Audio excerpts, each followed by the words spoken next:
Maman Thérèse dans le scandale, Maman Thérèse a boakeli 7e bagarre maladie pour 7e bagarre azana ba preuve que ba comédien de basala ki mabe ba preuve ezani neza ba audio o Suzy Bantu atikela ki o soki abimisi yango bat ba ko panzana lokola balingi ba étouffer ba preuve wana yango Maman Thérèse a boakeli 7e bagarre maladie pour likambo wana ebima esuste po akufa la maladie wana version o ebandi ko tambola scandalisé encore. Pourquoi batanka comme Maman Thérèse toye bango kan émission oyo? Parce que ça na makambo belé les kanaka na 7e bagarre batebele ba yebiti. Et puis source ya maladie ya 7e bagarre nalanda ki petite sœur ya 7e bagarre expliqua ki yango. Bon na suka boye bisanga maladie ya 7e bagarre eza ya ko boakela to eza ya ko boakela te. Eza Maman Thérèse to eza Maman Thérèse te to kopesa pe tokoloba ntonga na la NG officiel na lobaka. Bon dimanche à vous et on se retrouve justement après l'intro. Nella NG officiel. Nella NG. Écoute, like et abonne-toi à Nella NG officiel sur YouTube. Nella NG officiel. Pour l'actualité musicale congolaise, art et divertissement, écoute la voix d'or. Nella NG te dit toutes les vérités. Alors tozongi Maman Thérèse ya ba akizeye ki yende mutu a boakeli 7e bagarre maladie po a étouffé ba preuve o Suzy Bantu atikela ki ye concernant liwa na ye po nani 7e bagarre ayebi bato basala Suzy Bantu mabe parmi bato wana Thérèse ape aza na kati yango wana Maman Thérèse a boakeli 7e bagarre maladie o ba étouffer vérité wana eza version o ezo bima o ebandis ko bima ka ndenge liwa Suzy Bantu tango ezalaki ba combat ki na Maman Thérèse parce que baswana ki na koyebisa bino pourquoi est-ce que kombo ya Maman Thérèse eza cité na makambo mais avant na yebisa bino pourquoi kombo ya Maman Thérèse eza cité na makambo na robetela bino nanu généalogie ya maladie ya 7e bagarre na robete la bino pe pourquoi est-ce que quand Maman Thérèse eza cité na makambo yo après na suka to conclure to eba est-ce que ça Maman Thérèse a mutabwa que c'est un bagarre maladie to eza maladie ya que ça na nzoto a moto nalandi émission na ya petite sœur ya 7e bagarre bo excusez nga voix ils un peu bien tellement le dimanche to kende ko yembela nzambe to kumisi to sanzoli to tiki semaine na maboko ya nzambe voyez hein c'est le quoi moi eziki mokie nalandi petite sœur à 7e bagarre aza ko expliquer ndenge nini maladie à 7e bagarre et bandaki a expliqué très bien trop même alobi 7e bagarre soki asali ba période na ye banda kala eza lelo te soki asali ba période na ye ndenge tosalaka ya biso basi il faut mona makila ekozala ebele et puis ekozwa ba jour ebele ekozwa ba 3 semaines ekozwa ba 1 mois ekozwa en une grande quantité. Mais là, c'était avant qu'elle ne devienne affaiblie comme elle est aujourd'hui. Affaiblie. Azole la lobby. Ezalakanango depuis kala. Volande. Émission ane ezali. Nga na landi yango. Yango na elibino version o na landi. Et puis na ezabino peut-être. Pour na nini ba okota kwa Maman Thérèse. Non, peut sa conseil na conclure. Nga za vérité pour les nga na inventa makambo te. Ne la NG officiel a inventa makambo te. Na inventaka te. Na lobaka vérité na inventaka te. Petite sœur à 7e bagarre à lobby et banda kala kutu so alinga ya tournage. Alataka ba pampers. Ba pampers so ba mikolo balataka ba koko bazasu na capacité te ya ya kolata ko se soulager nde tout se soulager ka yé c'est un bagarre ndenge to banda omona osala ba mission ne wana banda olata nde ba pampers parce que ce qui ba période na ye bande ko zwa 3 semaines 1 mois et ko umela eza eloko moko ya lelo te e umeli déjà na nzoto na ye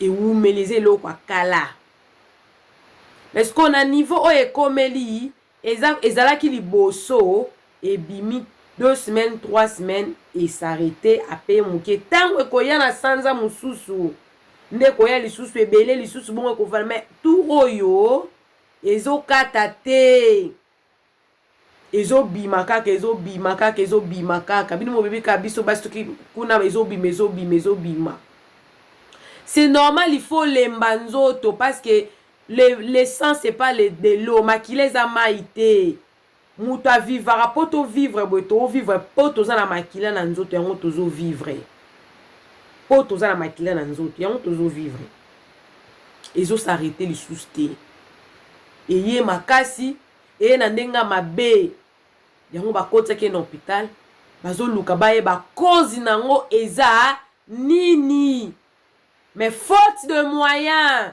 yango baleki basenga lisungi po aza entre la vie et la mort muta viva bongo te toye pe histoire wana eza pe na bible perte de sang ya mwasi ya bible asala 12 ans atangaka makila tanga simbeka elamba yesu bwenda azwi lobiko mais pendant ces 12 ans là elle faisait la perte de sang peut-être eza pe malade ya mwasi ya bible ekoboma ete makosala ba perte de sang mais la tuni moi ba docteur ebele parce que moi j'ai pas fait la médecine. Mais ma petite sœur qui vient juste après moi, elle est médecin, docteur Sarah, petite sœur propre Sarah Ngalula, docteur médecin. Assisa na Ikamba Nzangungu. Alobi ya ornela ekoki kozala 2 choses. Ekoki kozala myome, ekoki pe kozala cancer ya col ya utérus. Mais hypothèse ya cancer ya col ya utérus eza penza te pour cancer et faire bimisara mutu makila en abondance. Beaucoup plus pencha ezali na myome ceux qui ba opérer myome balongoli myome nyonso akoki kozala na ye na kini akoki pe kobota mais de toutes les façons basala la échographie basala rapé ba test ya babenga ngo nini biopsie basala ngo na clinique universitaire biopsie basala ngo na clinique universitaire peut-être nde hôpital à HG ya peut-être bakosa ngo pe na HG biopsie ezali examen baye ba soki mutu ana cancer to te nde siko bakoyeba soki eza cancer te nde bakotala siko hypothèse wana ya myome misusu mpe ezalaka dû ya stress moi soki aza na stress mingi elle a beaucoup de problèmes babenga ngo maladie physiologique maladie psychologique tellement sa psychologie eza affectée ou pas koyo kobanda kosala ba perte ya makila bongo sans raison il suffit que conscience na eza la kimia nzoto neza la bien au moins que mutu azongi na ye bien wana selon ndenge petite so na ayebisinga médicalement parlant mais tant na landi émission na bandi ko tanga na ba commentaire na se ya ba commentaire nde to tanga ba commentaire boye uzomona ki batno spaso lo bakaka eza cancer eza malade ya kobwakela eza malade ya kobwakela biso baza ko akize bazaki na problème na mama Thérèse abaki akolakisa ye tout na yesko na problème wana oyo bazaki ye na mama Thérèse ya baswana ki likambu ya mama Thérèse na 7e baga o baswana ki na salela ngo pe émission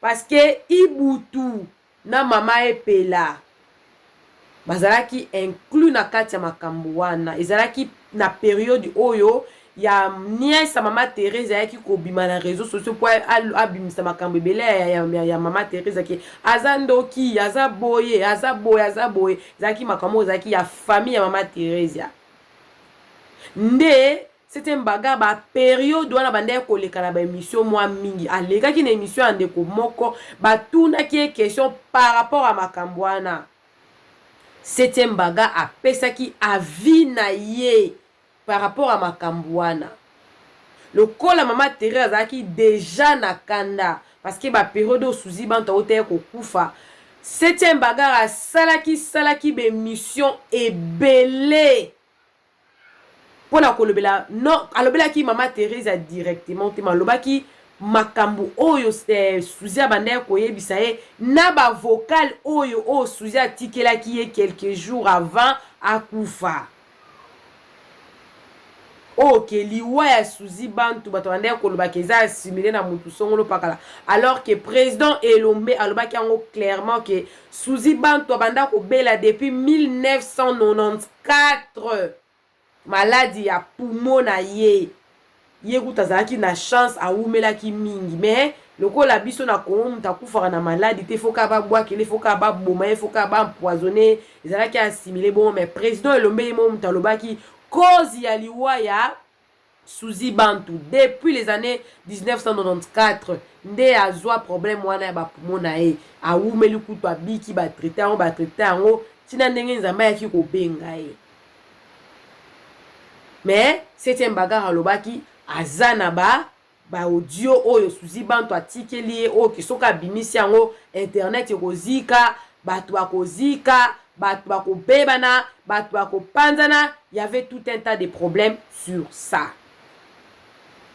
Alors tangu septième bagarre apesi avi na ye na problème familial ya mama Teresa oya nièce ne oya ki na réseaux sociaux ko akize mama Teresa na makambo oyo etali même pas ba comédien septième bagarre apesaki avi na ye place wana nde sikoyo to comprendra te mama Teresa atala kaka ba point fort nde sikoyo ayoki kanda asaleli septième bagarre voice na voice wana mama Teresa alobaki boye alobi kosakana na ngai te sakana na bato oyo mesana na bango ba voice wana eza émission eza na chaîne na ngai na salango kutu kaleleki ata ba 3 mois passé kosakana na ngai te nga naza na likopa na bino bato ya Mungu te kokotisa nga na buzoba na te nga naza camarade na te donc elle était mécontente mais atindelaki yango na privé na WhatsApp na ye na privé ale septième bagarre na tour na ye azui atindeli yango mama epela na tour na ye aleki nango na émission tanga aleki nango na émission ba journaliste biso ba chroniqueur to kaka na biso sonité mama epela na volonté na ye moko abimisi voice wana apesi yango journaliste abinga na kotia yango te mpo eza na mutu na nga te soki yo tia yango lokwa yo oza journaliste etalika yo monga na kotia yango te yo nde tia yango mpo eza na mutu na nga te mais mutu apesaki journaliste voice wana ezalaki mama epela septième bagarre alingaki azala na batémoin ya likambo oyo aye na mama Teresa ale journaliste kamata voice atia asela pe émission eleki déjà 3 mois passés. Et après, on a fait cette bagarre. L'écran n'est pas sous une émission. C'était bagarre à l'écran, une émission parce que ça, mon tout père a battu sur cette émission parce qu'on met la paix. À quoi il peut les bacs là, on a ma caméra, papa vide loin. À quoi il on peut le bac là pour les biloba, le belé qui mingi. Mais tant à bander qu'on ça la émission nae. Asa cause a déjà na pampers nae na nzoto. Ce qu'on tant à beli boye. Maladi wana pona vocal. O mninga sela ki o asepela ki te po kota ki makambo famille na ye boya ko inclure ngo mutu kiza yende mutabwa ke lo malade o petite sœur na yo azoloba que depuis kala ozala ki nango ba comédien to banga nzambe mama Teresa kweli libaka la pona nini pona munoko maîtrise de soi na bandi na ye na lingaka ye mingi omoni maîtrise de soi na likambo esovaka soki mama Teresa malgré ayokaki ke septième bagarre aselaki émission alobaki eloko tatindelaki vocal te lelo alinga kota na ba miniature lisusu te mpona makambo ya septième bagarre likolo ya kozanga maîtrise azanga ki maîtrise awelisi kosala et puis audio s'il vous plaît mikolo na bato théâtre na bato kuta théâtre te mutu nyonso neti nga boye koma ata soki mutu abengi ngai à part bato ya famille na nga nde nasolaka librement mais mutu oyo ya libanda boye nasolaka avec beaucoup de réserve parce que na mokili ya lelo ekoma mutu bosola na eloko bosola kala nzoka ya enregistra yo abomba conversation wana azozelaka occasion moko ebima po abimisa yango tokomi na monde mo oza tellement dangereux. Mama Thérèse ayebaki ba makambo wana nyonso mais tellement kazalaki na kanda nies ne moko abimisi makambo na bango ya libota abimisi yango na réseaux sociaux et puis collègue na ye atie mwa liloba malgré zalaki mabe te mwebi kandi bato asalaka batemps fort wana et tout epelaki moto voice wana nde lelo esaliki Mama Thérèse akota na ba problème o etali pete mutu na makolo te makoti yango ba akize ye pona kopesa eloko wana sens po tozo souhaiter mabe moko ekomela 7e bagarre te mais lelo soki 7e bagarre akufi bakolobaka kezaka Mama Thérèse alors que leki ne moko alobi donc batu balandi même pas kutu leki ya mama ya 7e bagarre balandi même pas émission wana mais baza mbangu na kwa akize kaka Mama Thérèse keza aza auteur ya maladi wana Isa passe. Mama Thérèse ba akize pona munoko. Pona koloba. Pressé à maloba. Nde sali ke ba akize. Bande kolanga toye kola. Kozala na maîtrise. Maîtrise de soi. Eza moko ya ba fruit de l'esprit. Et alors écoute ici Mama Thérèse à la miniature une fois de plus. Ezaka munoko moi voice moko ya kala moi mes attentes moko boye et quand tu Mama Thérèse à la miniature eza faute eza mabe a continue na miniature pona munoko mais eza yango tende mutu ko faire accuser mutu ke so muninga beli ke yo mutu boakeli maladie non parce que maladie wana eza avant même ba problème ya 7e bagarre na Mama Thérèse, eza avant, ça n'a rien à voir. Ça n'a rien à voir en tout cas. Ça n'a rien à voir. Selon explication à petite sœur naïe. Muto aza na capacité de sunga 7e bagarre. Asunga. Eza maladie. Maladie ko komela mutu nyonso. Delo na koza bien lo pe na ko obela.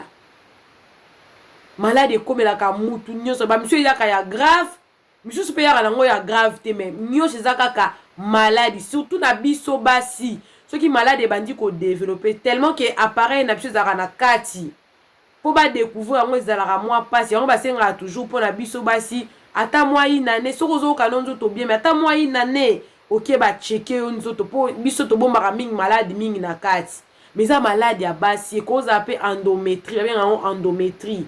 Dans ça médecine tu me quand même parce que ceux qui awa net a ezara mon Dieu te déranger ba médecin ba senga ba série avec examen belé parce que baby qui est malade belé zara na banzo to basi mais quand Mama Thérèse a te mutu nyonso ate ya ma likambo ko zala nango grave moko za na maîtrise de soi koyeba ko se maîtriser et faire épargner rabat na makambo belé sko lela misusu kaka victime ya makambo. Tokweka ko bandaka ko bakate ke so mutu abeli mama babwakele malade non biso nyonso ndenge toza boye maladi musu yaka na ngweza na oka maladi musu yaka pe ndenge mutu atambolaki boyebi ki 7e bagarre aleka na ba TV a confesser vie wa bande ko sala